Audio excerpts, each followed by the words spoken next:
pan. Une des premières questions d'abord que je pose, c'est de savoir est-ce qu'il y avait les diplomates de la CEDEAO à cette rencontre? Parce que je n'en ai pas vu. Non, Or, le sujet dont on est en train de parler là, c'est un sujet qui intéresse en premier lieu la CEDEAO. Parce que la CEDEAO, c'est la CEDEAO et la Guinée qui ont signé ce compromis dynamique qui laisse croire que la transition prendrait fin en 2024. Et là, pour le moment, ce qu'on voit, pour le moment, je ne vois pas de diplomates de l'espace. La CEDEAO ne fait que des communiqués. De l'espace. C'est la communauté des communiqués. De l'espace CEDEAO. Et la deuxième raison, pour parler directement des propos de la chef de la délégation de l'Union européenne en Guinée, je dis que ça peut vouloir dire deux choses. La première, c'est que, on va dire de manière formelle, elle s'en tient au contenu de l'accord de compromis dynamique qui a été signé. Officiellement, rien n'a été dit pour remettre en question ce compromis dynamique-là.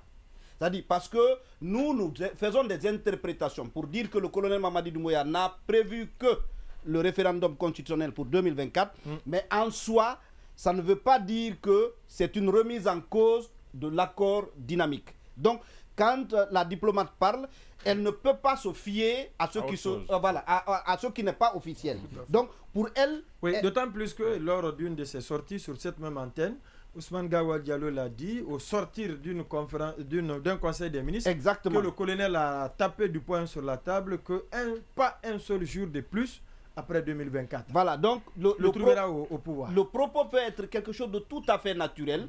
Elle ne veut pas aller dans des polémiques parce que, encore une fois, la partie guinéenne officiellement n'a pas remis en question la mise en œuvre de ce compromis dynamique. Maintenant, on m'apprend que le diplomate de la Côte d'Ivoire était présent. Ah, d'accord. Allez-y.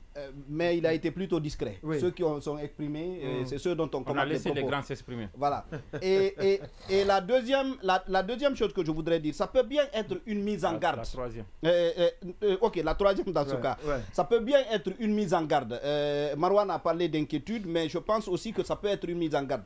C'est-à-dire, on entend ce qui se dit, on lit les signaux, mais on dit en gros, écoutez, on s'est entendu sur le fait que tout cela devrait prendre fin à la fin de cette année.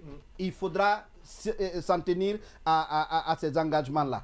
Probablement, et quand les diplomates s'expriment, en tout cas très souvent, les propos cachent plus que ce que l'on dit. Ce que l'on dit. Donc, il est possible que le fait de dire que c'est cette dernière année de la transition, que ce soit déjà quelque chose qui est en train d'être mûri au niveau de la communauté internationale pour mettre la pression dans ce sens-là. Et moi, je voudrais juste dire ceci. Avant d'aller avec d'abord, il faut voir que pourquoi ces ambassadeurs ne sont pas allés. Chacun en venant, en présentant ses lettres de créance, est venu présenter des lettres de créance individuelles. Pourquoi ils se sont réunis? Ils ont dit, écoutez, ensemble, on va aller voir les autorités. Certainement, comme il a dit, ils ont dû parler entre eux d'abord, entre collègues. Et voire même prendre des instructions peut-être que nous avons des groupes WhatsApp où on échange, peut-être que aussi ils ont des groupes WhatsApp où ils échangent. Non, je dis peut-être. Donc vous voyez, c'est des gens qui travaillent. Donc ça veut dire que, comme pour Sanso, c'est une position d'ESA qui est commune à l'interne. Moi, je rappelle juste deux propos de la même dame qui, le 9 mai, dont je parlais lors de la journée de l'Europe. Le premier propos par rapport aux droits de l'homme, quand on disait que non, le souverainisme, c'est parce qu'il y a ça, elle dit dans le cadre, parce que là, le Premier ministre est venu comme d'habitude aussi réaffirmer l'amitié avec l'Union européenne, les aides, il faut nous aider, tout ça. Et son discours qu'elle a dû préparer avant même que le Premier ministre nous dise son discours, c'était un discours qui était déjà préparé. J'imagine que ce n'était pas un discours-réponse. Et elle dit, dans le cadre de l'état de droit, l'Union européenne agit comme un garde-fou contre les dérives qui, à un moment ou à un autre de l'histoire, peuvent surgir dans chacun des États et dans chacune de nos sociétés.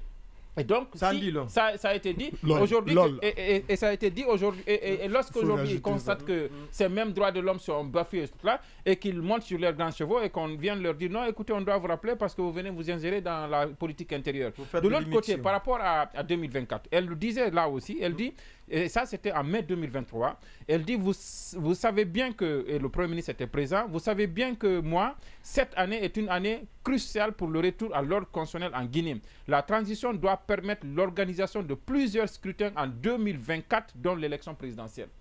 Et donc, quand la même dame vient rappeler ça hier, je pense qu'il n'y a pas de nouveauté. Il y a que les gens attendent.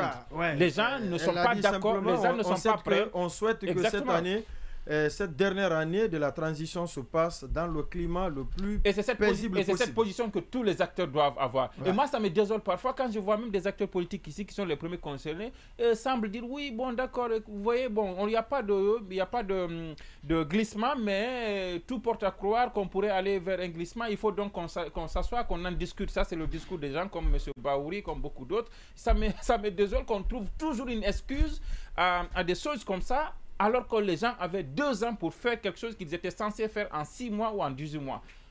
Ils ont même eu 3 ans. Exactement. Voilà ce qu'on pouvait dire, l'angle concernant EDG, les coupures intempestives de courant dans les ménages, patiente jusqu'à demain, puisqu'il est déjà